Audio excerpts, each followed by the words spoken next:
शुरुआत उस पाकज़ात के नाम से जो सिला रहमी भी करते और हर किए का सिला भी पूरा पूरा देते। दोस्तों, ये जो हम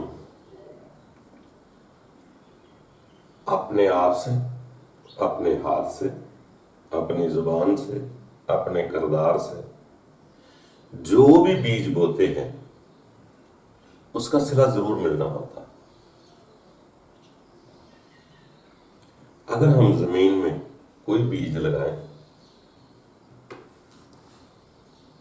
तो वो फौरन फल नहीं दे देता, उसके लिए सब्र करना पड़ता है। बस गोडी करते जाएं, उस बीज को पानी देते जाएं खलूस के साथ। ये ना देखें उसका सिला या उसका फल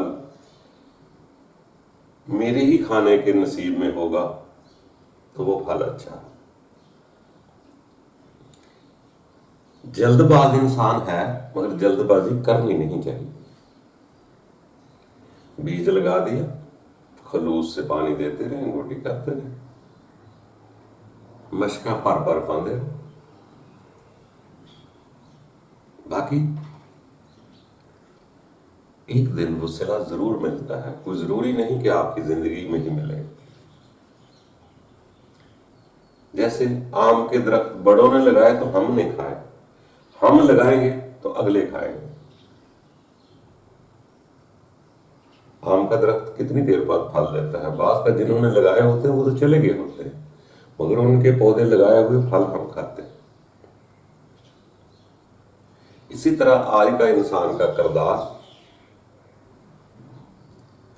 जो पिछलों ने किरदार निभाए उनके किरदार से अगलों ने फायदा उठाया।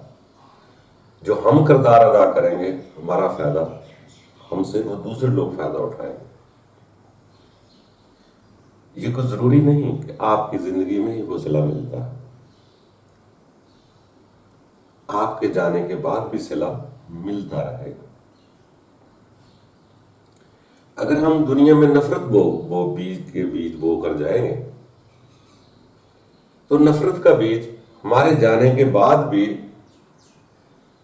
नफरत का सिला मिलता जाएगा। अगर मोहब्बत जगा कर जाएंगे तो आपके चले जाने के बाद भी मोहब्बत का सिला आपको मिलता रहेगा। बीज लगाने के बाद ना इज्जत मांगो ना नंबर टांगो, दोनों चीजों से बेलौस हो जाए कि जो मैं काम कर रहा हूं ना मुझे इज्जत चाहिए, ना मुझे नंबर चाहिए, ना मुझे प्रोटोकॉल चाहिए। अपने खलूस के साथ अपने बीज बोते जाए तो उसका सिला मिलेगा। अगर किसी ने किक्कर नीम के कड़वे दरख्त लगाए हैं, फल लगाए हैं, तो उसका भी फल मिलता है। अगर मीठे आम के दरख्त लगाए हैं तो उसका भी फल मिलता है। और हर चीज के अपने अपने फायदे हैं, अपने अपने हिसाब, अपने अपने जायके। कोशिश करते जाएं, आगे बढ़ते जाएं। सिला ना मांगो। नेकी करके अगर सिला मांग लिया या सखावत करके आपने सिला मांग लिया कि जिसको मैंने सखावत की है वो मेरी इज्जत करे, मुझे अच्छा कहे, तो वो सखावत हमारी कमरों में पीठ के पीछे गर्म कर कर लगाई जाती है। सिला जो भी किसी शय का बनता है आपकी नीयत पर, हमारी नीयत पर बने। जो हमारा तर्ज तरीकत है उसी के मुताबिक हमें सिला मिलता है। अगर आप बड़ी अच्छी, सबसे अच्छी इंसान के अंदर एक खूबी है कि वो अपने रब की इबादत करता है। अगर रब की इबादत में भी आपने अपनापन मनवाना चाहा, अपनी इज्जत मांगनी चाहे, अपने नंबर टांगने चाहे, खुदा की बजाय वो इबादत बंदों को दिखाना चाहे, तो वो इबादत हमारे मुंह पर मार दी जाएगी। इसीलिए सियाने लोग कहते हैं कि अपना काम खलूस से करो, खालस होकर करो। रब ताला का फरमान भी है कि मेरे मुखलिस बंदे कलील जरूर हैं, शुक्र करने वाले कलील हैं, मगर मुखलिस को पर शैतान का जोर नहीं चलता। तो इसी तरह हर इंसान अपने अपने तर्ज अंदाज से कुछ न कुछ कर रहा है। आज जो कुछ करता है शुरू से ही इतना बड़ा आलम नहीं हो जाता, पहले सीखता है, उसके दिल में आ भी जाती हैं बातें कि लोग मुझे नमाजी कहें, लोग मुझे इबादत गुजार कहें, मगर पढ़ते जाए, आस्ता आस्ता तवज्जो करते जाए, एक दिन जरूर आ जाता है कि मैं अपने रब के सामने पेश हो रहा, मेरा रब मुझे देख रहा। जैसे सियाने लोग फरमाते हैं, ये जिंदगी को तो गमों का बखेड़ा है, असल में जो यहां काविश इंसान करता है उस पर एक ही नुक्ता बनता है कि इंसान अपने रब के सामने खड़ा होना सीख ले, क्योंकि आगे भी रब के दरबार में खड़ा होना पड़ेगा। तो वो इसीलिए यहां तरीके सीखता रहता है, आस्ता आस्ता आगे बढ़ता रहता है। ये नहीं कि हर कोई एक मुकाम पर हो जाता है। शुरू में इंसान है, कमजोर है, सारा कुछ करता है, बस आस्ता आस्ता ये खालस होता जाता है। जब खालस हो जाएगा, अगर रब के दरबार में खालस होना खड़ा हो गया तो इस दुनिया में भी खलूस के साथ रहेगा, ये दूसरों के साथ खालस रहेगा, उसमें अकरबा परवरी की बात नहीं, अपने पराये की बात नहीं। ये दुनिया है, दुनिया में अच्छी रूहें भी हैं और हमारी बुराई करने से रूहें बुरी भी हो जाती है। किसी के पास सब कुछ है फिर भी वो रूहें सड़ती उड़ती रहती है, किसी के पास वो कुछ नहीं होता फिर भी खुश रहती है। तो ये जिंदगी का निजाम बस चलता है। अगर बुरी रूह ना हो तो अच्छी की कदर कैसे हो? अगर अच्छी रूह है तो बुरी रूह उसको सीधे रास्ते पर भी लगा देती, और अच्छी रूह बुरी रूह को भी सीधे रास्ते पर लगा देती। ये ठंडा और गर्म दुनिया का निजाम है। जब समझ आ जाती है इंसान तो फिर वो अपनी ड्यूटी देखता है कि मुझे अच्छे बीज बोने हैं, मुझे किसी का कड़वा बीज देखकर मुझे वो तर्ज नहीं अपनानी है। अपने मीठे बीज बोते जाए, हो सकता है वो रूह भी मीठी हो जाए। तो दूसरों को ठीक करने की कोशिश कम करें, अपने आप को ठीक करने की कोशिश करें। हर किसी का हिसाब अपना अपना है। जब अपनी फिक्र शुरू हो गई तो फिर दूसरी रूह कड़वी रहे मीठी रहे, रूह नेक रहे बद रहे। दुनिया में सारी बद रूहें नहीं होती, दुनिया में सारी रूहें नेक नहीं होती। ये जिंदगी का निजाम है। रूह जब आती है होती पाक ही है, मासूम ही है। इंसान के अपने करदार और ख्वाहिशात की वजह से, अच्छी बुरी ख्वाहिश की वजह से उसको हम रूह बद रूह कहते हैं। वो मेरा करदार बुरा है, क्योंकि असल में मैं ये इंसान रूह की वजह से जिंदा है। जिस्म तो आर्जी घोंसला है, ढांचा है, असल तो इसके अंदर रूह ही है जो हरकत करती है।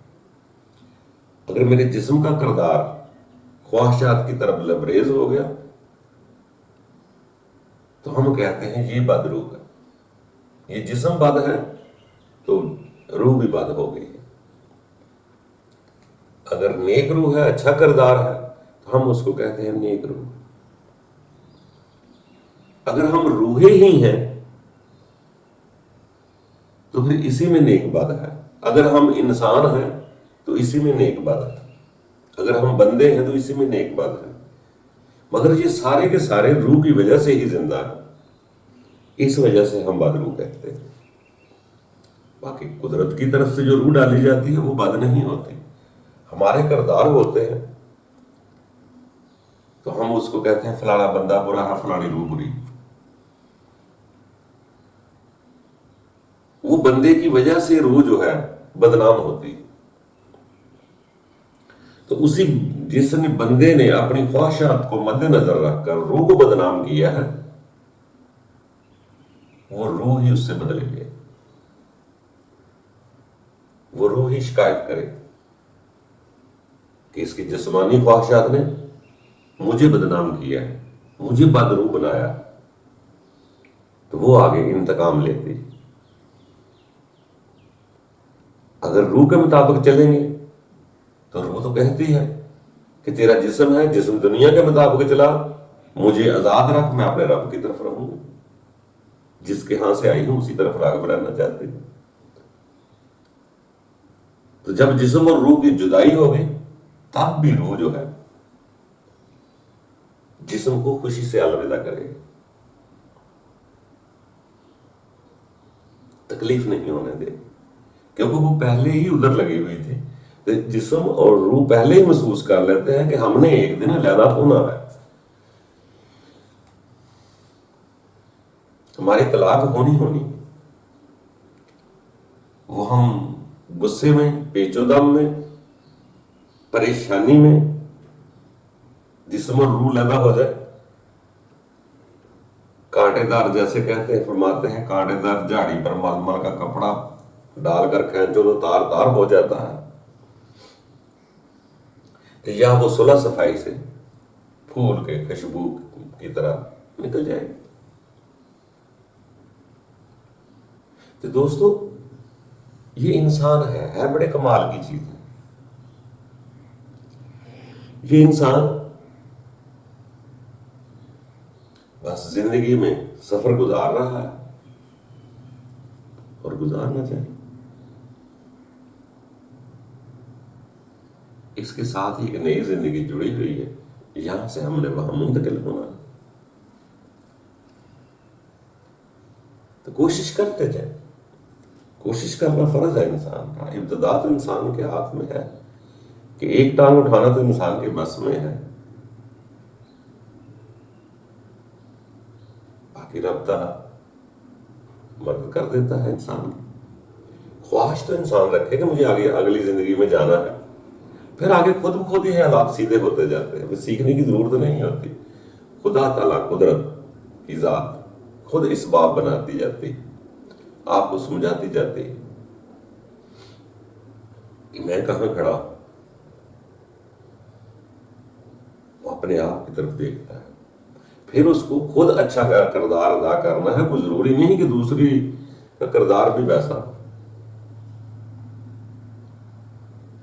बुरे किरदार ने बुरा किरदार अदा करना है, अच्छे ने अच्छा करना है, तो तुम अपना किरदार अदा करते जाओगे। दूसरा क्या करता है उसकी नहीं सोचेंगे, वो क्या, वो उसको बुरे को भी रब की मखलूक को समझेगा, अच्छे को भी रब की मखलूक समझेगा। रब न चाहता को खलक ही ना होता, रब न चाहता इब्लीस को उम्र ही ना देता, तो रब ने चाहा शर और खैर का निजाम चलाया हुआ है। जब हम इसकी मार्फत से आगाह होते हैं तो फिर शर की परेशानी भी नहीं होती। जब अपना शर मर जाता है तो फिर शर की परेशानी नहीं होती। शर ही हमारे अंदर वसवसे पैदा करता है। अगर हम वसवसे ना पैदा कर दें, उसे करने दें, रब पर पूरा यकीन कर लें, तो रब ताला मदद फरमाना शुरू कर देगा। तो दोस्तों, जो बीज हम लगाएंगे या लगाते हैं, इसमें नीयत साफ रखो, ना इज्जत मांगो ना नंबर टांगो, तो फिर अल्लाह जरूर उस बीज का फल और सिला जरूर देगा। इस उम्मीद के साथ जिंदा रहो और उम्मीद अच्छी लगाओ कि हमें जरूर किए का फल मिलेगा। बाकी अल्लाह ताला आसानियां पैदा करें। खुश रहो।